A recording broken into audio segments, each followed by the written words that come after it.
Bon, alors vous pouvez me raconter l'histoire de l'enfant juif? Oui. Alors, voilà, moi, quand je m'étais évadé, n'est-ce pas, j'ai été repris. Alors, on m'a mis on nous mettait dans une... j'étais pas le seul d'ailleurs.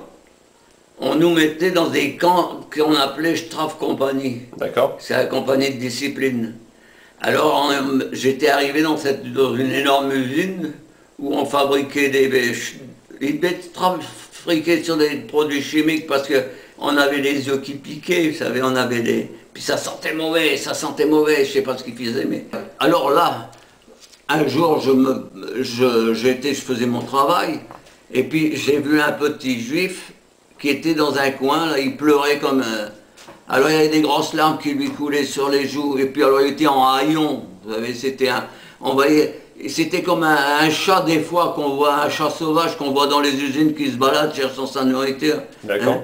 Et puis alors, je vais vers lui, c'était interdit, hein, parce que c'était interdit de parler aux Juifs. D'abord, il y avait même, dans cette usine-là, il y avait même des déportés politiques, des vêtements à rayer, vous savez, puis des Juifs aussi, il y avait aussi beaucoup de Juifs. Et puis alors, à ce moment-là, je lui ai demandé ce qu'il faisait, pourquoi il pleurait. Alors il me dit, ben, ils ont tué mon papa. Et bien, ils sont venus me chercher hier, ils sont venus me chercher mon papa hier. Et puis ils sont partis avec. Alors moi, il dit, je sais, alors il savait plus où il était, quoi. C'est un petit gosse, il avait peut-être 8 ans, 10 ans, vous savez. Et puis on ne pouvait pas lui donner un âge bien défini, hein, étant donné qu'il était en haillons, il était vraiment sale. On voyait qu'il n'y avait aucune hygiène. Déjà, nous, quand on était là, on avait une douche par mois. Alors eux, j'aime mieux vous dire qu'ils n'avaient pas la douche par mois. Hein. D'accord. Alors je lui dis, mais... Où est-ce qu'il est parti? Il dit, ils l'ont tué, ils sont partis, ils l'ont tué, ils l'ont tué. Et puis c'est moi demain, ils viennent nous chercher pour être aussi, ils vont nous tuer aussi, ils vont nous tuer, toujours en pleurant. Alors j'essayais de le consoler, je le prenais dans mes bras, je disais, allez, ne pleure pas, tu verras, ça, il va revenir ton papa, etc. Enfin j'essayais de le consoler. Et puis alors il dit, alors en allant dans sa poche, il me dit, il m'a donné ça, il dit... Alors, il se va dans sa poche, et puis dans sa petite main, il me fait voir, il dit, tu vois, c'est mon papa qui me l'a donné, c'était 3 dents en or. Ouais. Je vous l'avais dit ça. Il y avait 3 dents en or. Il dit, mon papa, il me l'a dit, surtout ne le donne pas aux Allemands, qu'il dit, hein. Parce que les Allemands, je te les donne parce que les Allemands vont nous les prendre. D'accord. Ouais. Vont nous les arracher, vous les enlever. Alors à ce moment-là, il dit, ne les donne pas, cache-les bien. C'est lui qui me disait ça, que je devais... C'est ça qu'il m'a donné. Donc il vous a donné les dents? Il m'a donné les dents, il a dit, je te les donne, il dit, parce que moi, demain, ils vont me tuer. Ils vont me tuer, alors, ils vont les prendre. Alors j'aime te les donner à toi. J'ai dit, d'accord. Alors...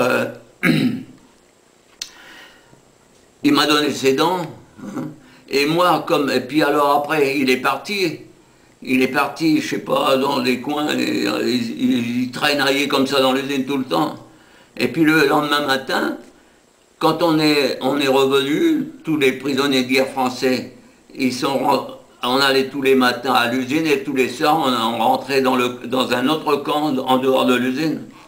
Et puis, le matin, on arrive de nouveau dans l'usine. Moi, j'avais ramassé avec les copains, hein, quelques vivres pour donner aux petits juifs. Là. Et puis alors, on avait même mis des petits morceaux de chocolat qu'on avait. Ça, on avait des colis, nous. Mais enfin, alors, nous, en tant qu'évadés, on était considérés comme des terroristes, qu'ils appelaient. D'accord. L'enfant, il était encore là alors? Et alors, on arrive là. Moi, j'ai cherché le petit gosse. Et puis, j'ai demandé à un Allemand, parce que tous les Allemands n'étaient pas nazis, hein.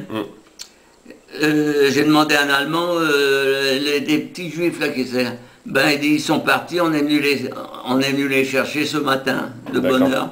Plus là, vous disiez le lendemain. Et alors il n'était plus là. D'accord. Alors on a pensé qu'il était parti, qu'il avait été exterminé, chambre à gaz probablement. Et puis remarquez, vous savez, pour la vie qu'ils avaient, hein, vraiment c'était épouvantable. Et les dents, qu'est-ce qu'elles sont devenues alors? Alors moi les dents, les trois dents, elles étaient toutes les unes soudées aux autres, l'une aux autres, hein. Et alors un jour j'ai été dans le camp principal pour une maladie, je sais pas, parce que je tirais beaucoup au flanc, moi je ne voulais pas travailler pour eux.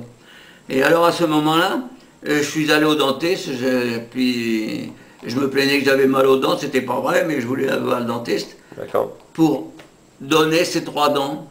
Parce que nous, en tant qu'évadés, Oui. hein, on était fouillés presque tous les jours. D'accord, d'accord. Et à 2 heures du matin, à 4 heures, 5 heures, 6 heures, 10 heures du soir, allez hop, debout à Ostend. D'accord. Alors Et vous avez donné ça au dentiste donc? Alors je l'ai donné au dentiste, je dis tiens, si vous pouvez faire quelque chose pour quelqu'un, on ne sait jamais. Hein. Alors c'est comme ça, parce que le dentiste lui avait pas l'intention de s'évader, alors ou il les a ramenés chez lui, j'en sais rien. D'accord. Mais enfin c'est ce que j'ai voulu faire. Hein. D'accord. Et c'est dommage que j'ai pas pu lui donner j'avais apporté une barre de chocolat et puis des biscuits de guerre français, vous savez. D'accord. Ils étaient grands comme ça, ces biscuits de guerre. À peu près comme 2 doigts, quoi. D'accord, d'accord. Mais alors, il y avait toutes les vitamines dedans, il y avait tout ce qu'il fallait. Alors, je l'ai plus vu. Ah ben, maintenant, j'endors. Des fois, avant de m'endormir, j'y pense. Ou des fois, j'en rêve.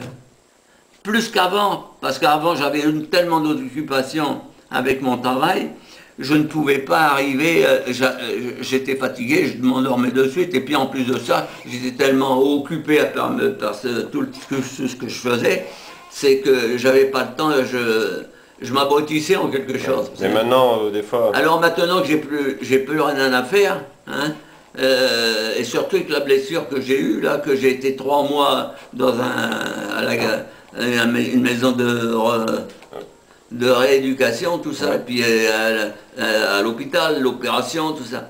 Alors, je peux penser maintenant. Et alors, c'est pour ça que je pense à ce petit juif là tout le temps. D'accord. J'en pense tout le temps. Je suis même obsédé par moments. Je fais des efforts pour plus y penser parce que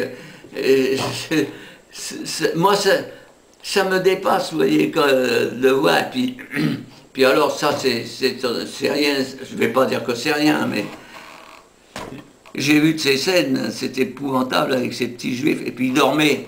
Il y avait des latrines qu'ils appelaient les Allemands. Et alors, Une seconde. allez-y.